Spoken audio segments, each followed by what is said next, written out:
नमस्ते। पता है, कुछ कहानियां ना सिर्फ कहानियां नहीं होती। वो किसी सुनसान सड़क पर घने अंधेरे में बस इंतजार कर रही होती हैं कि कोई आए और वो सच हो जाए। तो चलिए आज ऐसी ही एक कहानी की दुनिया में चलते हैं। जरा सोचिए कि अगर कभी किसी तूफान से बचने के लिए जो अकेली जगह मिले, वो जगह खुद ही एक तूफान हो तो मतलब क्या हो अगर पनाह ही सबसे बड़ा खतरा बन जाए। चलिए इसी सवाल का जवाब ढूंढते हैं।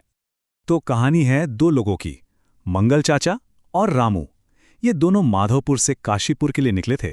रामू को नौकरी चाहिए थी और मंगल चाचा बस साथ दे रहे थे। सफर ठीक ठाक चल रहा था, पर फिर आसमान का रंग बदलने लगा। घने काले बादल घिराए। अब देखिए, सफर तो एक ही था, पर दोनों की सोच जमीन आसमान जैसी थी।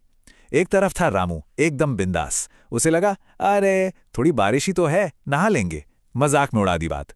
और दूसरी तरफ थे मंगल चाचा, तजुर्बेकार आदमी। उन्होंने बादलों को देखा और समझ गए कि ये सिर्फ पानी नहीं बरसाएंगे, कुछ बुरा होने वाला है। वो जानते थे कि ये जंगल रात में मजाक नहीं करता। और हुआ भी वही जिसका डर था। अचानक जोर से बिजली कड़की और मूसलाधार बारिश शुरू हो गई। अरे ऐसी बारिश के रास्ता देखते देखते कीचड़ का दरिया बन गया। अब जाएं तो जाएं कहां। और तभी पेड़ों के बीच से एक हल्की सी रोशनी दिखी। पता है क्या था वो? जंगल के बीचों बीच एक स्कूल। अब मंगल चाचा का माथा ठनका। भला जंगल के बीच में स्कूल? ये बात को जमी नहीं उनको।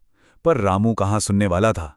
उसने कहा, चाचा भीगने से तो अच्छा है, और खींच कर ले गया अंदर। पर भाई अंदर जो उन्होंने देखा वो तो और भी ज्यादा अजीब था। इतनी रात गए एक मास्टर साहब कुछ छोटे छोटे बच्चों की क्लास ले रहे थे। रामू को तो जैसे मजा आ गया। वो तो फौरन बच्चों से घुल मिल गया। अरे अपनी बहादुरी के ऐसे ऐसे किस्से सुनाने लगा कि डर डर को तो मैं नाश्ते में खाता हूं। भूत भी आएगा ना तो मुझसे पूछ कर बैठेगा। बच्चे बेचारे हंस रहे थे, लेकिन मंगल चाचा का दिल किसी अनहोनी के डर से बैठा जा रहा था। तभी उन मास्टर जी ने कहानी छेड़ दी। उन्होंने बताया कि कई साल पहले इसी स्कूल से पूरी की पूरी क्लास गायब हो गई थी। और ये बताते हुए उनकी आंखों में एक अजीब सी डरावनी चमक थी।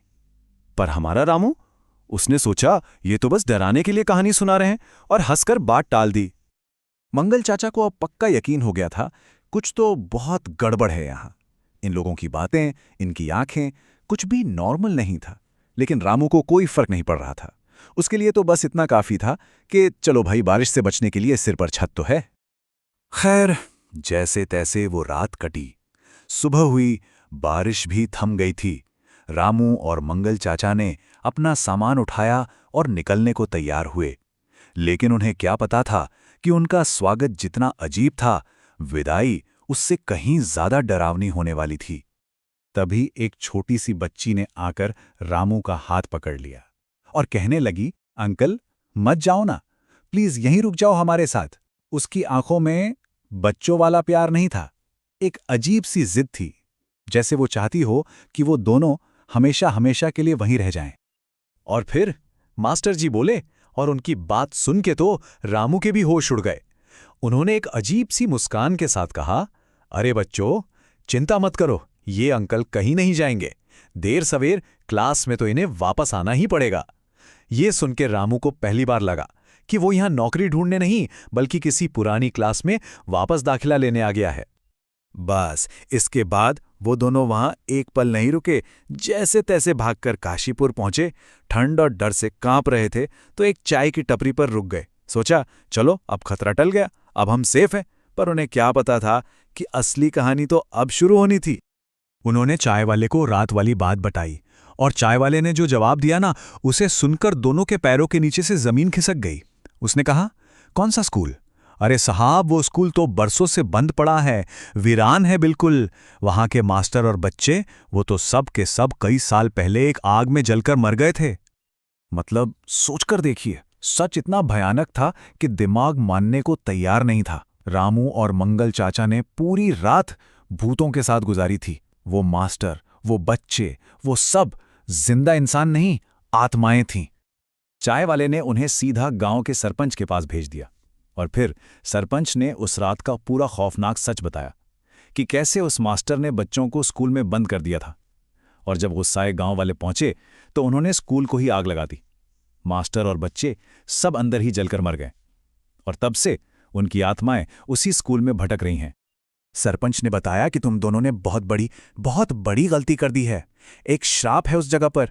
जो कोई भी उस स्कूल में रात बिताता है वो उन आत्माओं को दिख जाता है और वो आत्माएं उसे अपनी क्लास का एक नया स्टूडेंट बना लेती हैं, जिसे फिर कभी स्कूल छोड़ने की इजाजत नहीं मिलती। सरपंच ने कहा, अब बचने का बस एक ही रास्ता है। बस आज की रात किसी तरह जिंदा बच जाओ। अगर ये रात निकल गई तो वो आत्माएं तुम्हें छू भी नहीं पाएंगी। और ये कहकर सरपंच ने उन्हें अपने एक पुराने बंद घर में ठहरा दिया। अब रात हुई, बाहर घना अंधेरा और अंदर मौत जैसी खामोशी। और फिर वो खामोशी टूटी, कुछ हल्की, बहुत हल्की कानाफूसी की आवाजों से। एक जानी पहचानी सी मासूम पर डरावनी आवाज कमरे में गूंजी, अंकल आप हमें छोड़कर आ गए। और तभी एक और आवाज एकदम पास से, पर हमने आपको नहीं छोड़ा। और फिर एक तीसरी ठंडी आवाज ने सब कुछ साफ कर दिया, क्लास आपका इंतजार कर रही है। और अचानक वो सारे बच्चे उनके ठीक सामने खड़े थे। उनकी आंखें गुस्से से एकदम लाल थीं। वो अपना अधूरा होमवर्क पूरा करने आए थे। वो उन दोनों को अपने साथ ले जाने आए थे। अगली सुबह जब सरपंच उस घर में गए तो वहां कोई नहीं था। रामू और मंगल चाचा गायब हो चुके थे, हमेशा के लिए। गांव वाले जानते थे कि क्या हुआ है।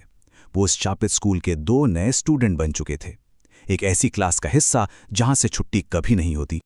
तो सवाल ये उठता है कि हम जिन किस्से कहानियों को सुनकर बड़ा होते हैं, उनमें से कितनी सिर्फ कहानियां हैं और कितनी किसी अंधेरी तूफानी रात में सुनसान सड़क पर बस सही मुसाफिर का इंतजार कर रही हैं।